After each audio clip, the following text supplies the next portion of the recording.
Welcome to TXOGA Talks, where energy meets insight. The purpose of this podcast is to provide you with a candid conversation about our energy needs, our energy security, and your energy future. Texas oil and natural gas have made our nation the world's energy leader, constantly innovating and investing to fuel the economy, protect the environment, and power the world. This industry is fast-paced, high-tech, and essential to improving modern life. And we're here to talk about it. You're listening to TXOGA Talks, where energy meets insight.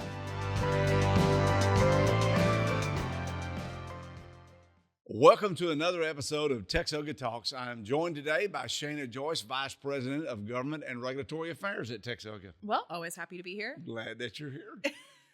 You know, in our last episode, we had a really great, robust conversation about U.S. and Mexico, and you know, kind of the what they saw for the future of those two nations as we move forward in our different new administrations. We did. We had Ambassador Tony Garza, had Carlos Garcia, who is president of the American Chamber of Commerce in Mexico, and then Francisco de Rosenwig, who is an attorney with White & Cates, the same law firm that Ambassador Garza is with, and they gave a great, robust conversation. And if you didn't catch it, I hope you'll go back and listen, because Mexico is kind of an important trading partner for Texas. Very important trading partner, and I think will continue to be a spotlight in the news, I think, in the coming months. That's right. Yeah.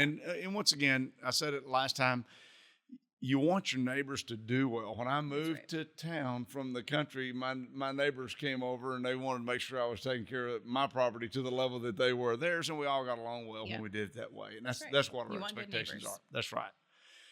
With the legislative session here, we also had a dynamic panel of legislators. They brought us a discussion about water, about the budget, about the big ticket items that will be on tap for the 89th session of the Texas legislature. And Shana, let's talk about those panelists and those legislators, because they really did a super job. So we'll start. We had Senator Hughes.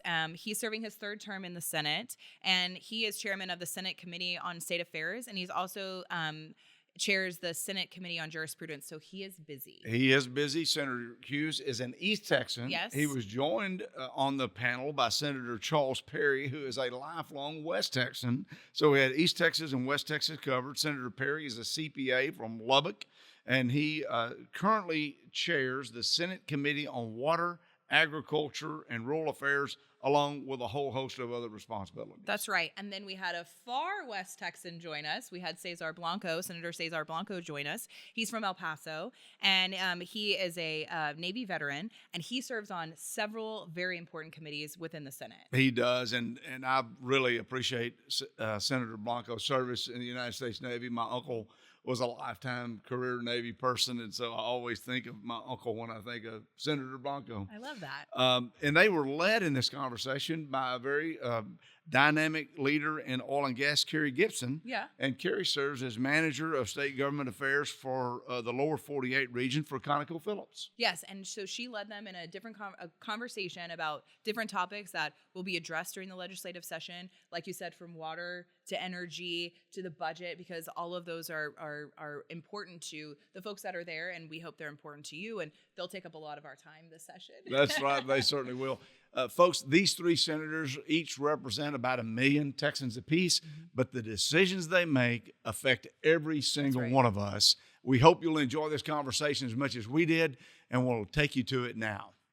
Well, thank you all for being here today. It's an honor to moderate the discussion, and I look forward to jumping in. So I think what we've seen last spring is one of the most challenging, so to speak, primary cycles that we've seen in recent history. So with that, some have said that the last 2 years has been some of the most volatile and from a political perspective in Texas. And so one of the things that these companies in the room are worried about is how that's going to translate into policy-making decisions at the business community. So the first question I have is, should these companies be concerned? And then how will the public disagreements that we've seen play out into final decision-making between the House and the Senate? So whoever wants to jump in. Well, I'm in the Senate. So I won't predict House. I will tell you, members figure it out. At the end of the day, members get behind rooms, things that we're required to get done, we get done. We got to pass the budget. And I don't know that we're philosophically or polarized on those budget matters. They seem to be in unity. Our Lieutenant Governor believes grid. I think water's moved into a conversation at a substantial level. Public education. So those haven't changed, and they won't be any different on either side of the chamber. So when push comes to shove, as ugly as sometimes the process is, we as members seem to get together and work it out and get it done. So I don't think the industry groups should be concerned. This is shaping up to be an infrastructure session on both sides of the chambers. The messages that are coming out, that's a very unifying initiative usually. So I don't think, I think the politics will work itself out, but they don't get in the way of doing the things we need to do. Sounds good. Senator Perry said it well, as usual. And we'll get it done. This session, it's obvious we are beginning.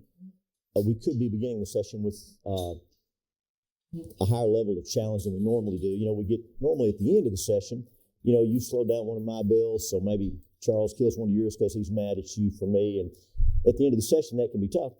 We hope we're not starting the session with too much stuff like that. I don't think we are.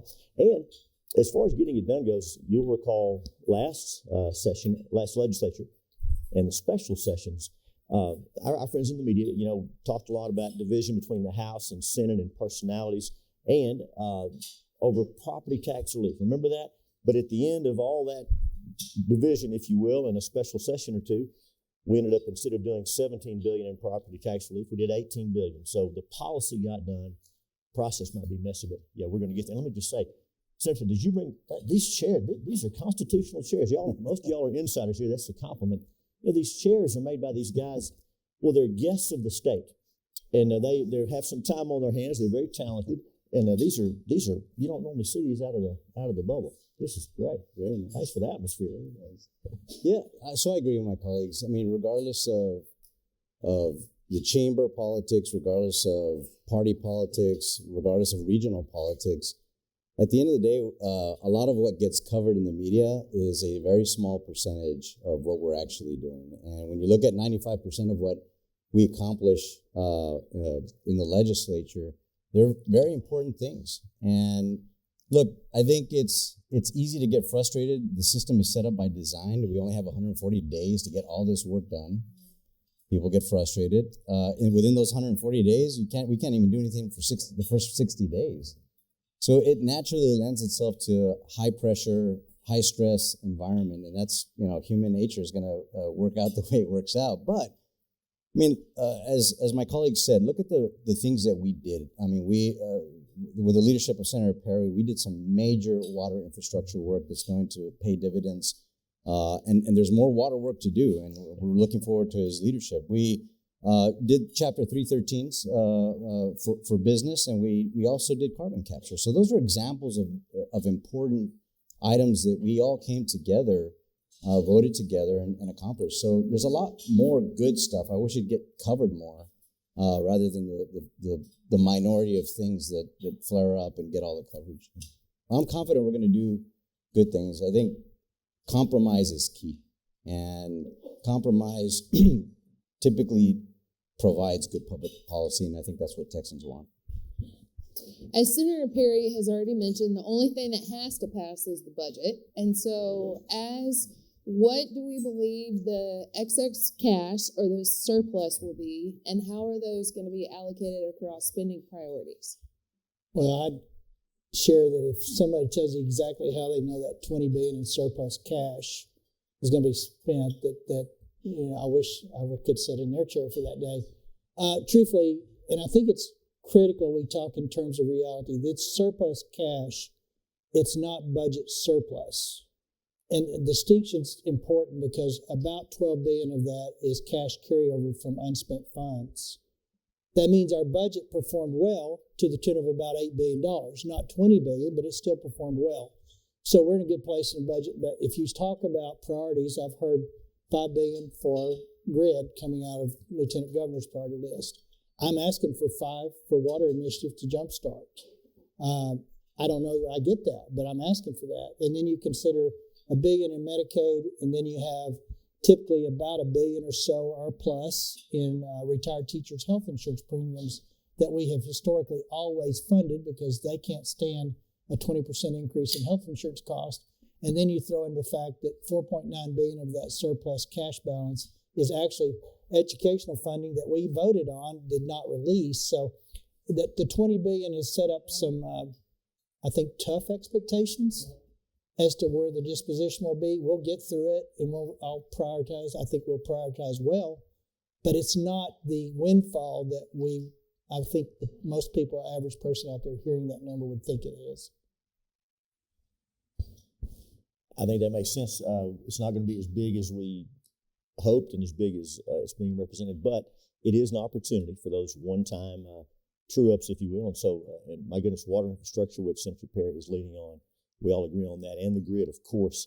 If we can make those investments there, well, that'll go a long way. I know we're going to talk about water later, but because of investments made by the state of Texas and the feds, I guess we're back in the 50s and 60s. That's why we have water to drink today, and so we're overdue. So we're thankful for Senator Perry on that. And yes, the grid. I know we're going to talk about that, but it's still a real challenge. Y'all know this, and so then depending on how that goes, there's always hope for more property tax relief and doing that in a smart way. I know that's one of the topics for later as well. But in my view, that's probably where that's going to end up flowing.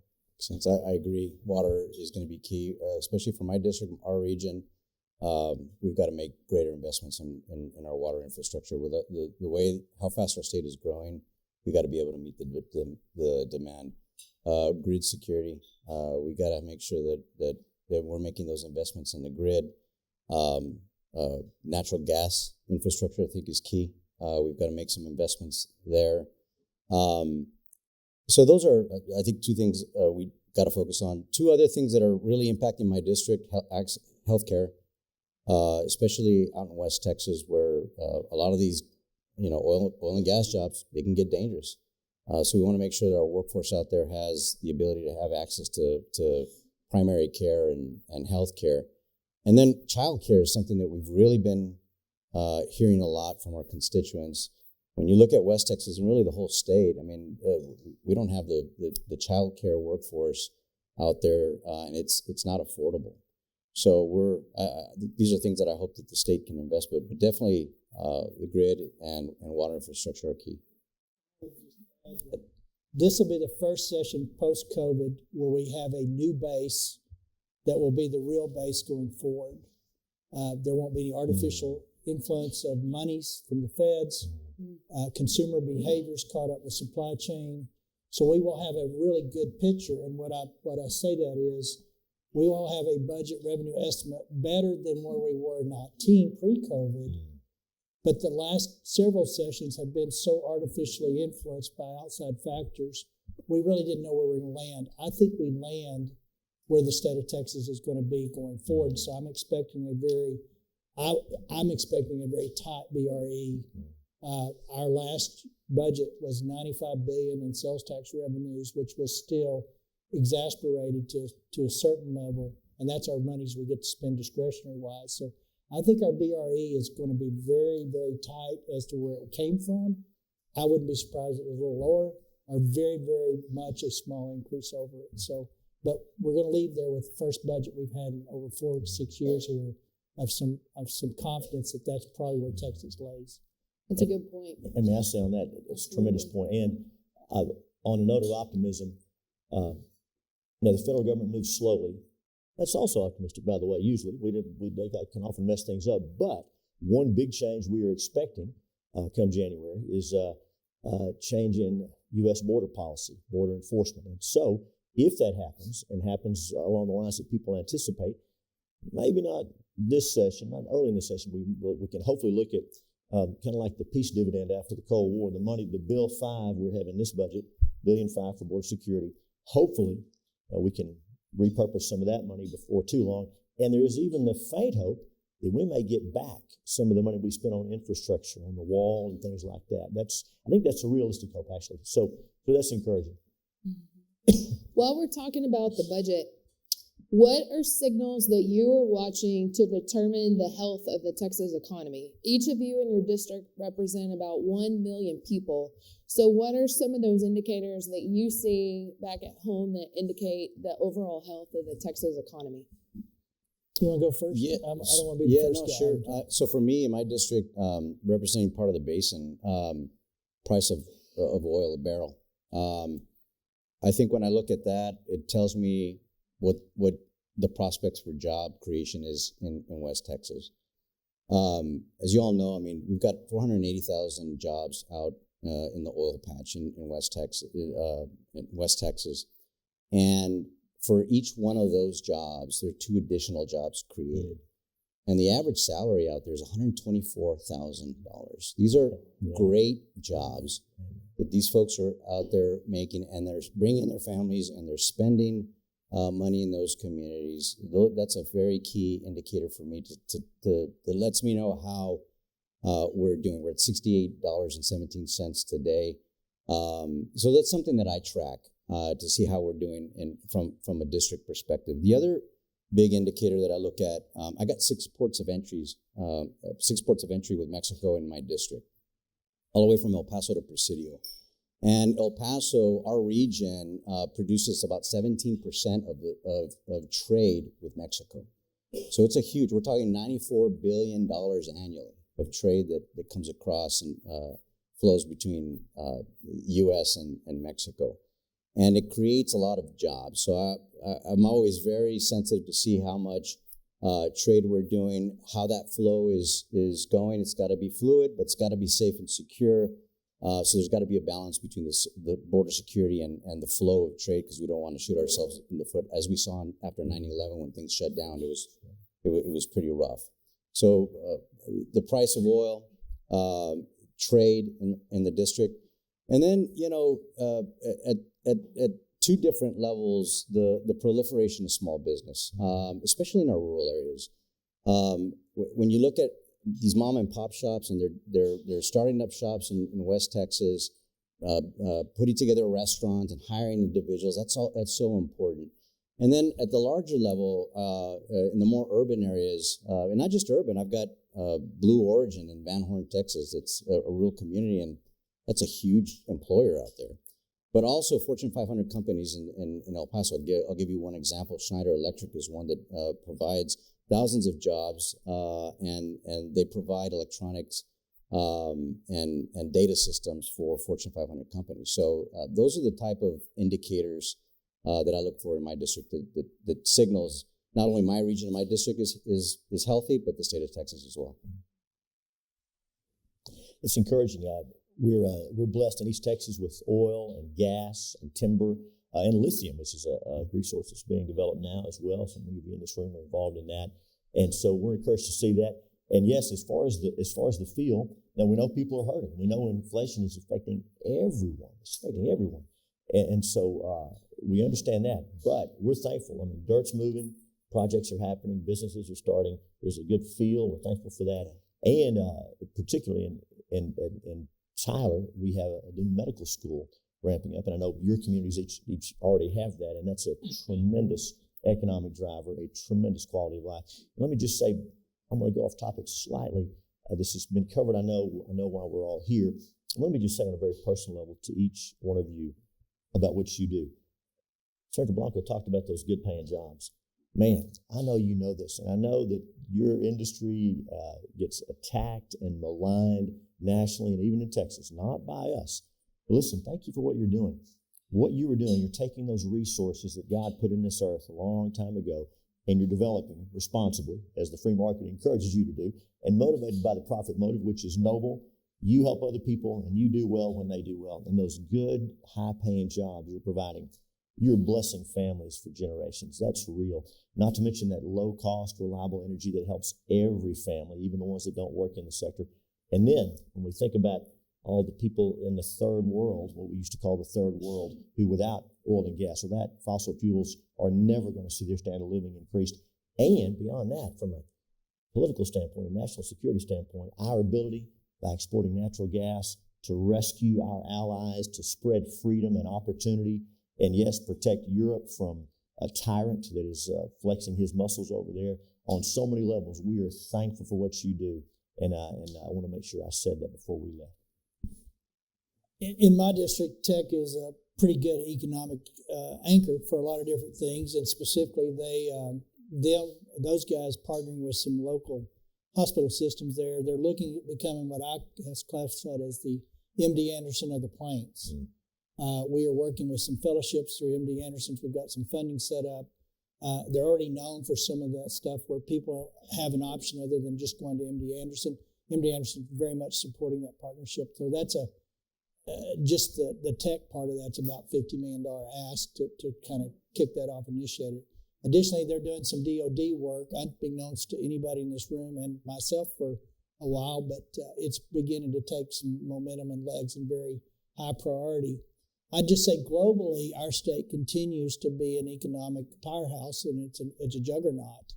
I also think that as a state, we are going to have to answer some hard questions next session. And I don't want to monopolize the conversation, but specifically to the grid and the water.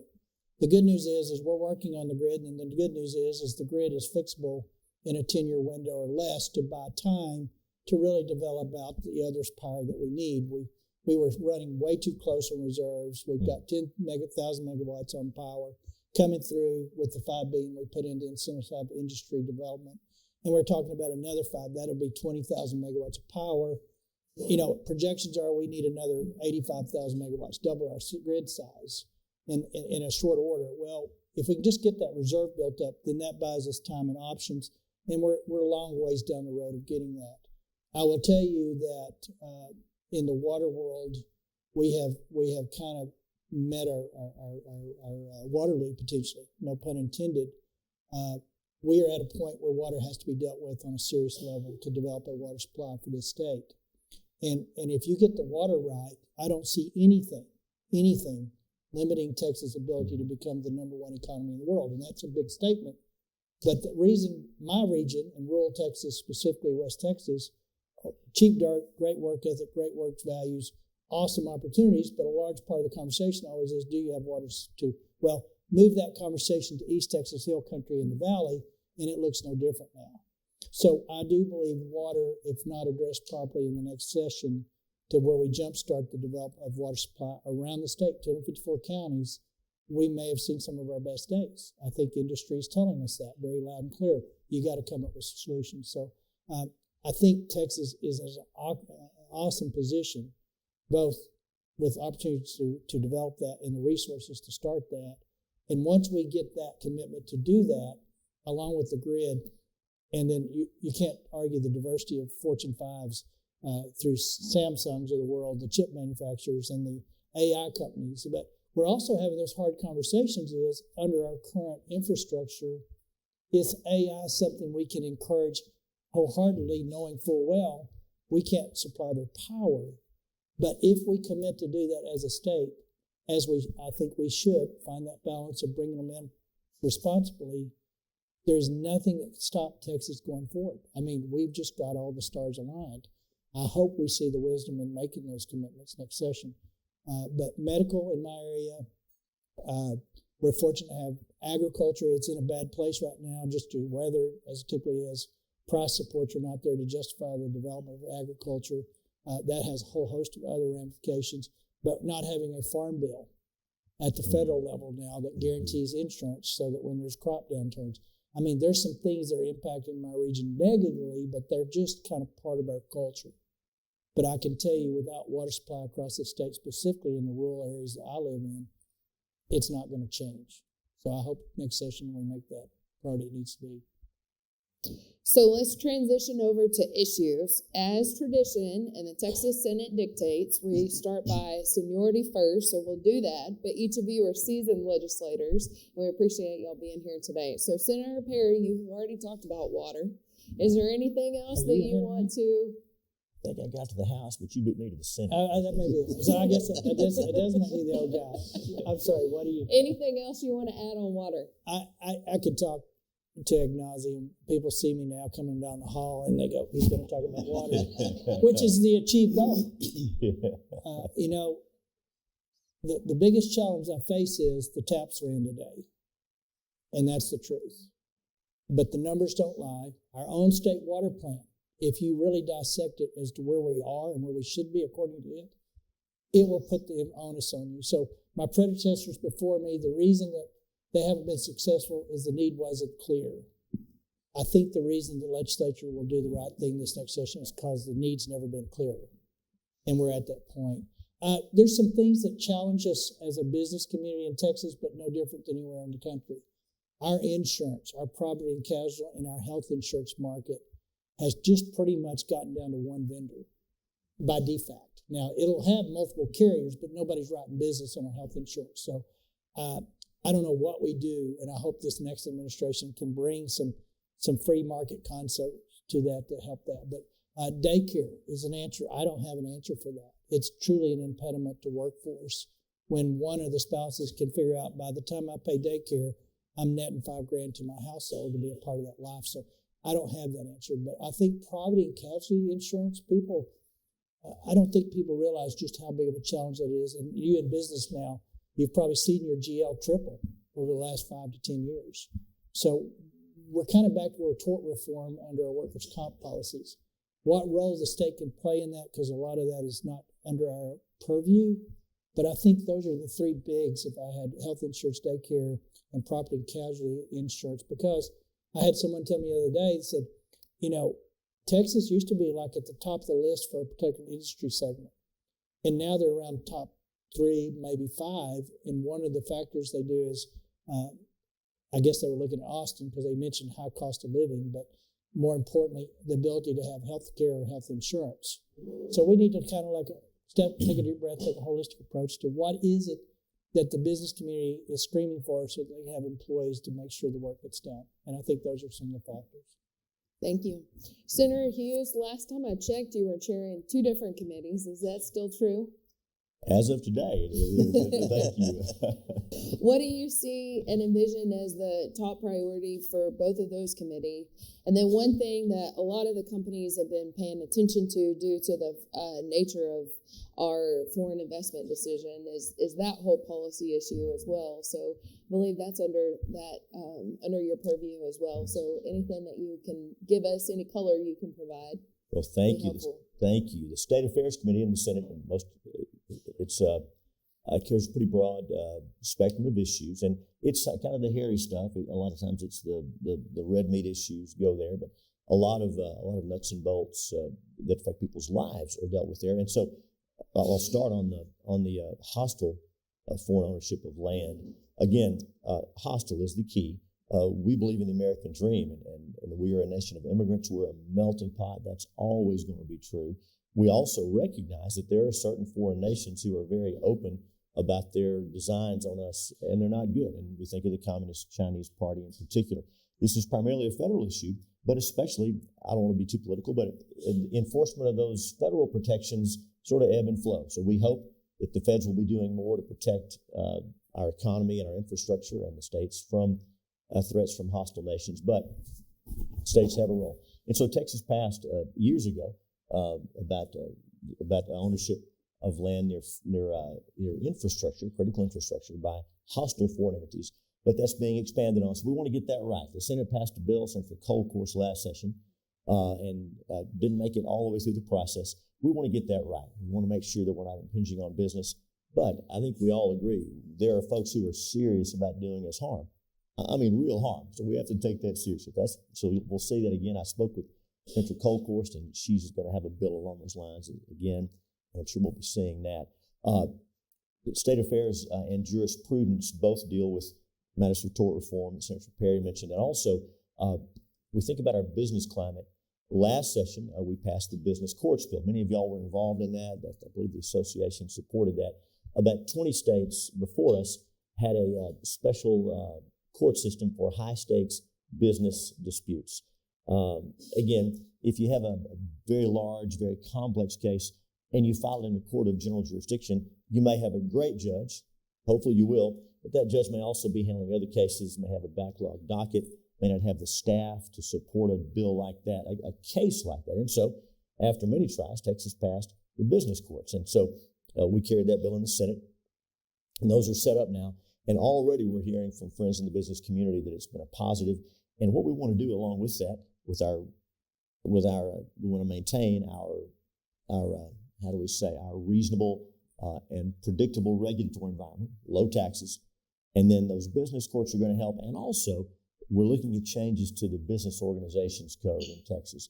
It hasn't been updated in a long time. And so if you're looking to start a new corporation, why should Delaware be the default? Why shouldn't Texas be the default? So we want to do everything we can to make sure that this is the number one choice, because more business here means more jobs, and everybody does better when we do that. So we'll be working on that. And there'll be a number of these bills. I'm not sure who's going to carry what, but that'll be coming through, and we'll be working on that.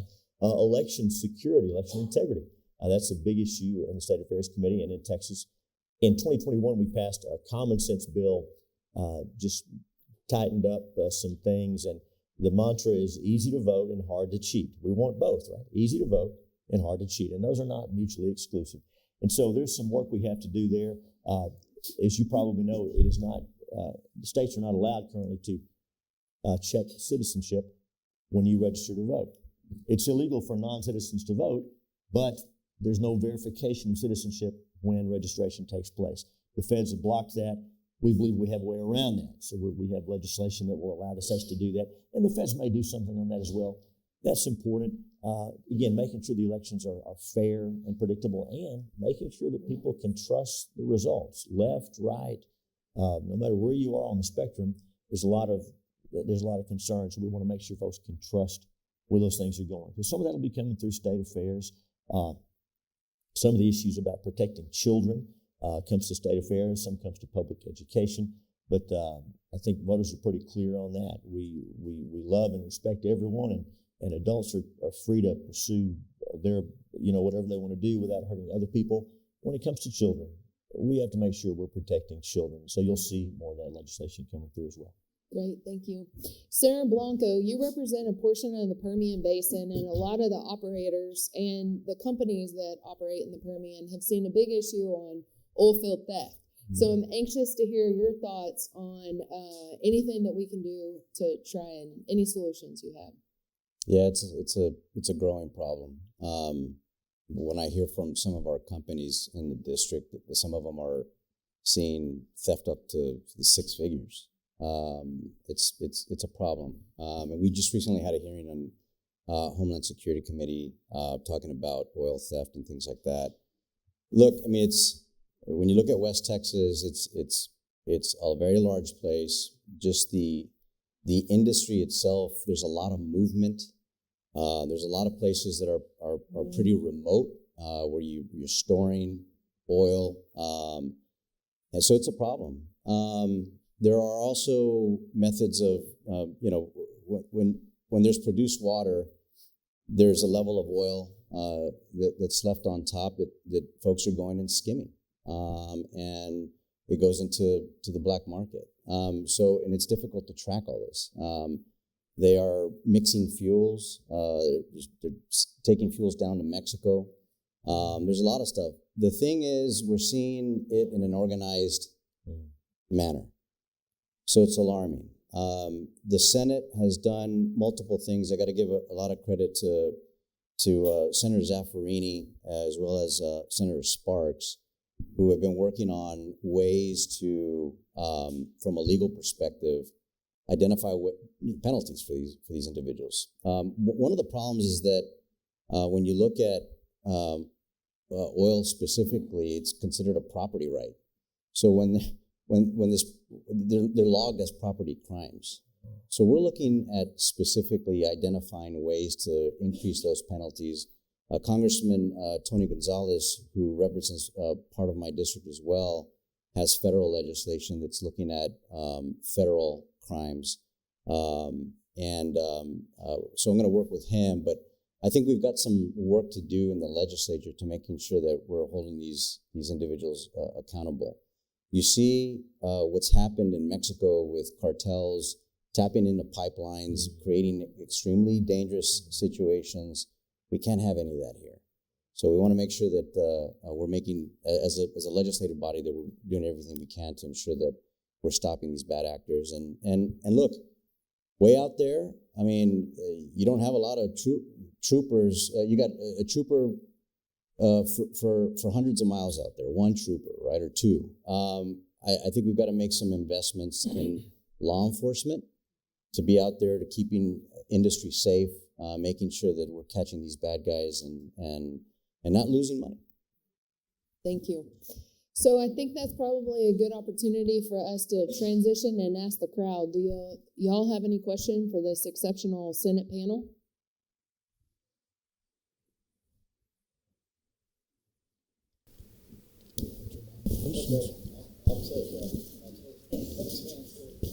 Thank you all for being here today, first and foremost. And I'll throw this out. Growing up in the Texas, water has always been a problem. That's why they know it was created. So today we have a bigger statewide, I believe, with you, a statewide problem. There's some theoretical thoughts about moving water from Senator Hughes area, East Texas, across the state, maybe as far as Blanco. I don't know quite, but probably into some of his area. What are your thoughts? So I'll address it this way because there's some political sensitivity to some of the conversation today, but I can tell you we have undeveloped supplies that will solve the water supply issue for 254 counties. Specifically, we have marine desal where it makes sense. We have brackish aquifers that cover almost every inch of the geography of the state with minimum exception, 5.2 billion acre feet. We have produced water out of the oil and gas fields of about 25 million if you add the Midland and the Delaware together. And if you add all that up, it's plenty of acre feet. And then we have a small component of surface water that is unpermitted in the state. And we have a committed opportunity to move water from a contiguous state. So when you throw all those together with the existing plan that has opportunities to develop further supplies underneath it, we're in great shape. We need 10 to 12 million acre feet. 10 to 12 million acre feet. We use 13 million today, so in practice, we really need to double our water supply, which is kind of unique.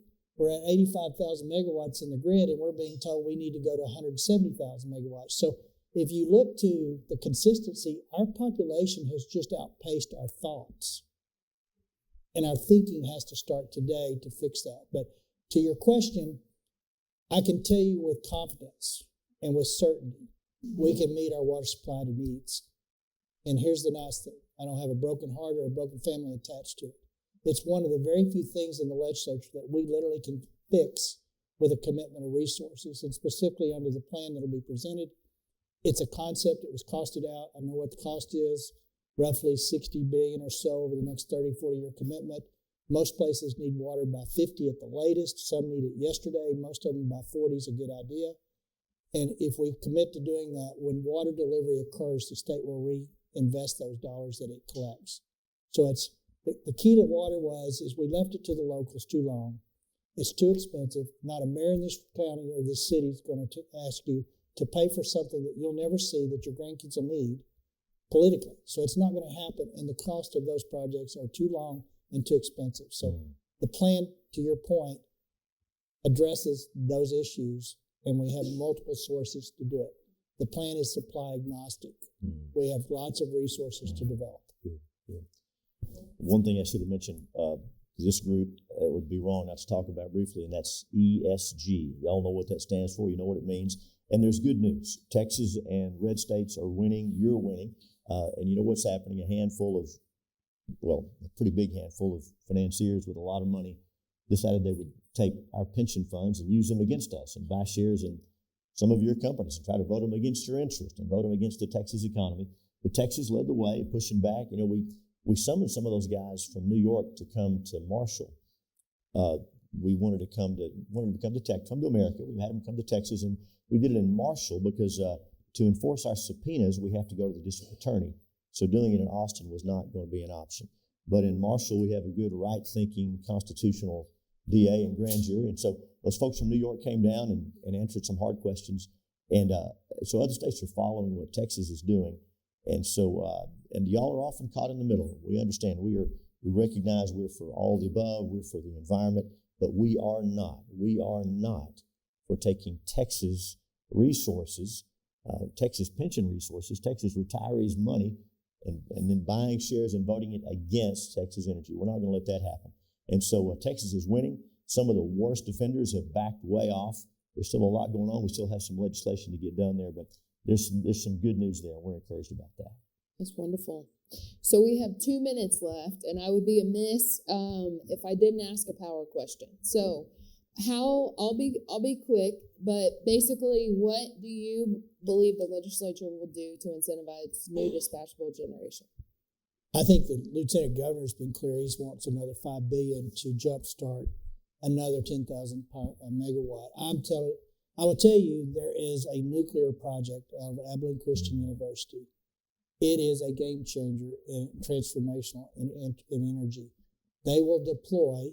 They have to name the site in 25, on pace to deliver 100 megawatt, 250 megawatt thermal capacity into a location. Current conversations are we hope to get that in the Delaware Basin that will provide 95 megawatts of power to the industry, 5 megawatts for desal, which is a large component of the produced water conversation. I will tell you, I think produced water is a couple years away from being a legitimate answer to the challenges y'all face in the industry.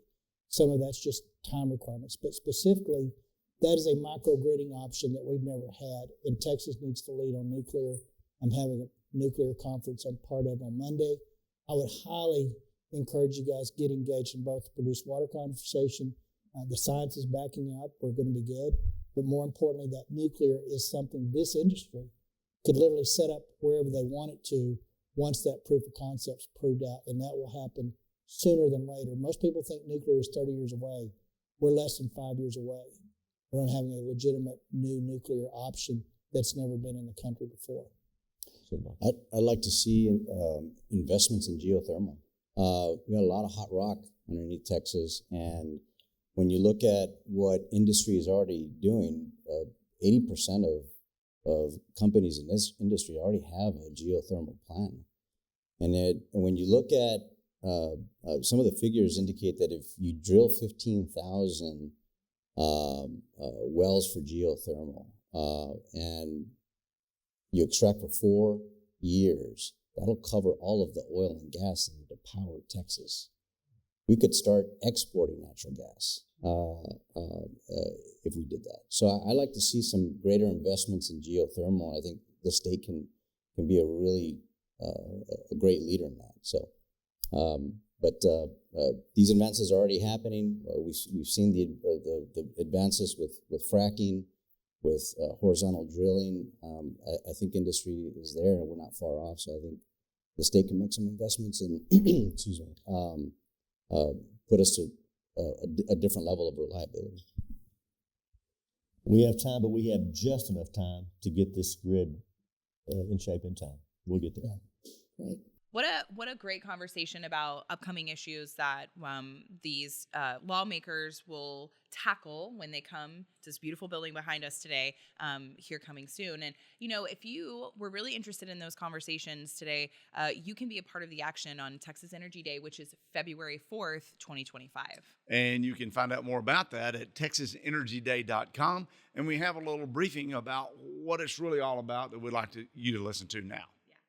Hi, I'm Todd Staples. I serve as president of the Texas Oil and Gas Association, and I want to invite you to a very important event. So please mark your calendar, February 4th, 2025. It's Texas Energy Day at the Capitol. This is an opportunity, if you actually work in oil and gas or you benefit from oil and gas, that you get to come to the Texas Capitol, meet with top Texas legislators, and promote and tell the story of how oil and natural gas is making a difference in the Lone Star State.